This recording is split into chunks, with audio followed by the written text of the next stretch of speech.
हम आज यहाँ पे खड़े हैं मारतंड क्रमांक 3 के खेल का जो मैदान बनाया गया है विद्यालय परिसर के अंदर, वहाँ पे खड़े हैं। हम आपको दिखाना चाहेंगे कि यहाँ पे सरकार की जो अति महत्वाकांक्षी योजना है और उस योजना के अंतर्गत जो है पढ़ने वाले छात्रों को और छात्राओं को साइकिलों का वितरण किया जाता है। और ऐसा ही यहाँ मारतंड क्रमांक 1 में मैं कैमरा पर्सन चाहूँगा दिखाएं कि कैसे यहाँ पे जो साइकिलें आई हैं उनकी क्या यहाँ पे दुर्दशा है। ये देखिए किस तरीके से यहाँ पे पानी भरा हुआ है, बरसात का सीज़न है और शायद जो यहाँ के शिक्षा विभाग के आला अधिकारी हैं तो अब जो है ये बच्चों को कबाड़ या कि यूँ कहें कि जंग लगी साइकिलों का वितरण करने की फिराक में है।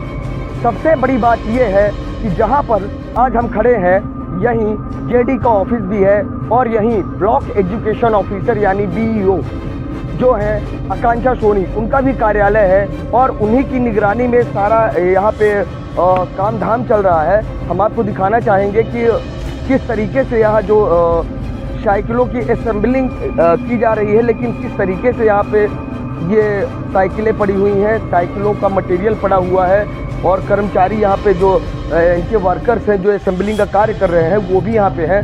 थोड़ा सा इनसे भी बात करेंगे और जानना चाहेंगे कि आखिर इस तरीके से क्यों किया जा रहा है, क्या ऐसी मजबूरी थी। जी अंकल, क्या नाम है आपका? ये कह रहा था कि ये जो यहाँ साइकिलें पड़ी हुई हैं पानी में, तो क्या कहना चाहेंगे, इससे कोई दिक्कत नहीं होगी? सर पानी गिरेगी तो दिक्कत तो होगी। कैसी दिक्कत होगी? खराब होगी और क्या होगा। तो ये कितनी साइकिलों को बनाने का जो है आपको काम दिया गया है, कितने का ठेका दिया गया आपको? जी, तो अभी तक कितनी साइकिलें आप बना चुके? 500-700 बन गई। क्या लगता है आपको कि ये जो हालात है यहाँ पे, क्या लगता है आपको कि वाकई में क्या जो साइकिलें आप बना रहे हैं वो सही? पहली बात तो ये कि सुविधा ही नहीं है यहाँ पे। जी, जिस तरीके से हम लोग को मिलना चाहिए जगह, वो जगह ही नहीं है। जी, ना पानी है, ना लेटरिन है, ना चलने की। अभी आप आए तो है वहाँ से देखे नहीं कितना बड़ा गड्ढा है। जी जी जी, आधा पैर बन जाता है। यहाँ पे जो वर्कर्स लगे हुए हैं जिन्हें काम दिया गया है साइकिलों को जो है साइकिलों की असेंबलिंग करने का, उनकी क्या स्थिति है?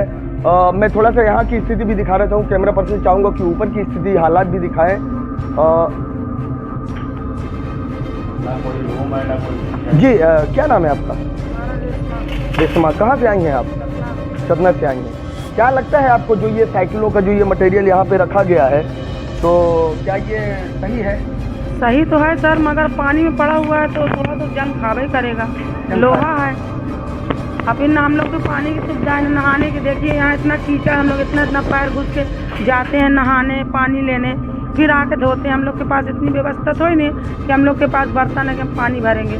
आए पानी पीने का भी नहीं मिला, नल चालू रहा वो भी बंद हो गया। तो किसी से आप लोगों ने ये अपनी जो ये दुर्दशा यहाँ पे है, किसी से आप लोगों ने? भाई मैडम बोली यही काम करना पड़ेगा, बैठे हैं, रूम ही नहीं दे रही हैं। बोले भी कि हाँ माल नहीं गिरवाओ, खतरा है हम लोग का भी। हमारे आदमी के ऊपर उस दिन पूरा छपना गिर गया, उठ के गए, गिर गया, नहीं तो गिर जाता था, हम आदमी तो मर गया रहा। कौन जवाबदार होता? मैडम होती। मैडम से हम गाड़ी उतरने के बाद ही पहले बोल दिए रहे कि मैडम हम यहाँ काम ना करेंगे, आप हमको रूम दो। बोली नहीं, यही करना पड़ेगा। जी, हम आपको जो शासन की योजनाएं हैं, शासन काफ़ी महत्वपूर्ण योजनाएं चला रही है कि सब पढ़ें सब बढ़ें और शायद इन साइकिलों का निर्माण इसीलिए करवाया जा रहा है कि जो स्कूल की छात्राएं हैं, छात्र हैं, उनको इन साइकिलों का वितरण किया जाएगा और दूर दराज से जो बच्चे पढ़ने आएंगे उन्हें या स्कूल विद्यालय तक पहुंचने में काफ़ी आसानी होगी। लेकिन जिस तरीके से यहाँ पे काम किया जा रहा है, जिस तरीके से यहाँ पे व्यवस्थाएं की गई हैं, तो क्या ऐसे में ये जो साइकिलें बांटी जा रही हैं, हमारे साथ और भी हैं। जी, क्या नाम है आपका? हमारा मन्नू है। अन्नू जी, तो क्या लगता है आपको यहाँ जो ये पानी में ये सब मटेरियल पड़ा हुआ है, तो ये क्या सही मटेरियल रहेगा? ये पानी से तो ज़्यादातर दुनिया जानती है कि लोहा ख़राब होगा, पानी जो है लोहे का दुश्मन है। और यहाँ जो सामान पड़ा है वो बरसात भी है, हम लोग को कोई ऐसी सुविधा नहीं दी गई जिससे हम लोगों को सामान सुरक्षित रखा जाए।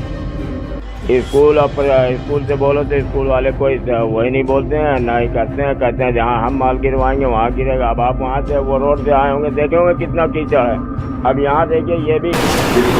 मैडम, अभी एक मामला सामने आया है कि जो 2296 साइकिलें वितरण के लिए उसका सामान आया है उसको खुले में रखाया गया है। और दूसरी ये बात है कि आपने ये आदेश दिया है कि जल्द से जल्द 1 महीने के काम को 7 दिन में पूरा करने के लिए कहा है। और वहाँ के लोगों का आरोप है, जो लोग वहाँ काम कर रहे हैं कारीगर, कि हमें इस जर्जर भवन में रखा गया है। कल कोई हादसा हो गया था, प्लास्टर गिर गया। क्या कहेंगे इस पूरे मामले? देखिए, साइकिल वितरण के लिए वही बिल्डिंग अलॉट की गई है जहां विगत वर्षों में भी साइकिल वितरण की जा रही है। और साइकिल का काम ऐसा होता है कि आपको एक मैदान चाहिए होता है प्रॉपर, जहां पे उसकी असेंबलिंग की जाए। साइकिल पूरी बन के नहीं आती है, सीट्स, हैंडल वगैरह यहीं पे असेंबल किए जाते हैं। अब चूँकि क्या है, इस वर्ष अतिवृष्टि हो गई है, ये मैं मानती हूँ, लेकिन उन्हें आदेश हमने ये दिया है कि जल्द से जल्द वो साइकिल असेंबल कर दे, जिससे हम जल्द से जल्द छात्रों को वितरण कर सकें, जो कि छात्र हित में होगा। उन्हें हमने ये नहीं बोला है कि आप इतने ही नंबर ऑफ़ लेबर्स लगा के काम कीजिए। हमने उन्हें ये कहा है कि आप ज़्यादा से ज़्यादा लेबर्स लगा के इस काम को जल्दी से जल्दी कर लीजिए। और चूँकि वो बिल्डिंग जर्जर है तो उसका ध्वस्तीकरण का प्रस्ताव भी पास हो चुका है। तो उस काम से पहले, ध्वस्तीकरण से पहले, हम चाहते हैं कि साइकिल वितरण का काम ब्लॉक स्तर पर हो जाए। मैडम, ये बताइए, साइकिल को आपने पार्ट्स को खुले में उतरवा दिया है, पूरा खुला मैदान है, बरसात हो रही है, साइकिल के पार्ट्स में जंग लग रही है। क्या कबाड़ साइकिल बांटी जाएगी बच्चों को?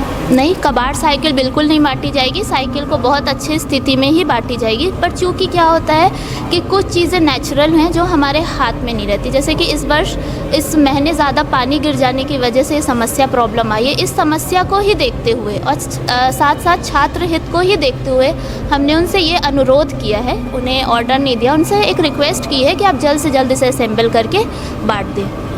वहाँ पे उनका ये भी आरोप है कि आपसे उन्होंने ये शिकायत की थी कि यहाँ पे सामान खुले में रखा हुआ है और सुबह 4 बजे गेट खुल जाता है मार्तन क्रमांक 3 का, जहाँ पे आपने सामान रखवाया।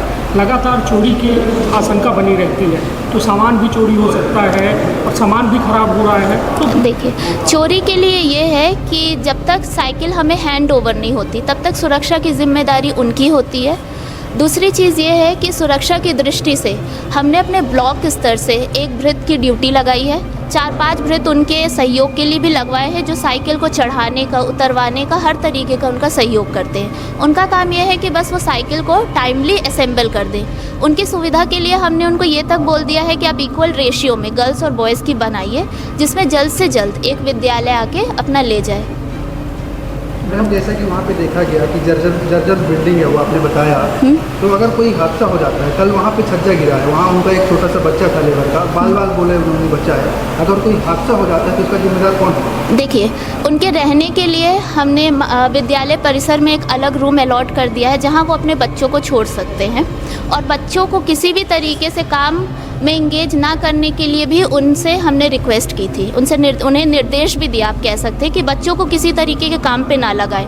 दूसरा चीज़, जर्जर भवन ये है कि हमारे पास विगत वर्षों में भी यहीं पे इसी स्थान से साइकिल वितरण की जा रही थी। और चूँकि इतना बड़ा स्पेस अभी विकास खंड में उपलब्ध ना होने की वजह से हमारे पास लास्ट ऑप्शन फ़िलहाल यही था कि अगर वो यहाँ पे रख के जल्द से जल्द वितरित कर दे तो छात्र हित और ब्लॉक हित में ये काम रहेगा।